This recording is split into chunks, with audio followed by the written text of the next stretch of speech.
update coming in. As far as the Delhi blast case is concerned, we will be showing you on camera building number 17 of the Al Falah University that is in question. In fact, Al Falah University is under the scanner, room number 13 specifically, which was allegedly the bomb assembly site. The room belonged to Dr. Muzammil Shakil, and it was in this room that the bomb was made.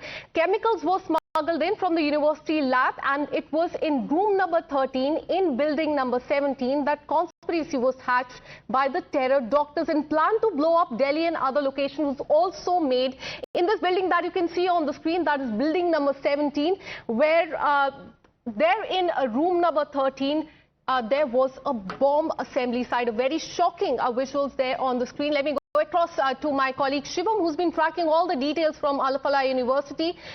Shivam, take us through the details as far as building number 17, room number 13 is concerned.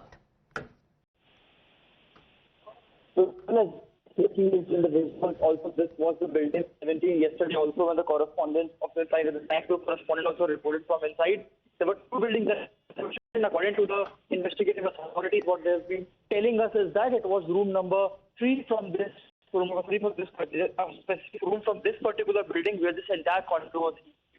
There were constant meetings that used to happen, and finally, when the police also went inside the last 2 days, we have seen how there have been extensive teams of various different authorities going inside the campus, doing the probe, and they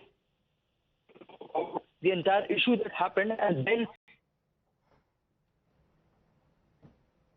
All right, we'll try and reconnect that line with my colleague Shivam, but there on the screen, those are the visuals from Al Falah University. That is under the scanner, building number 17, room number 13, where bombs were in fact made by the terror doctors.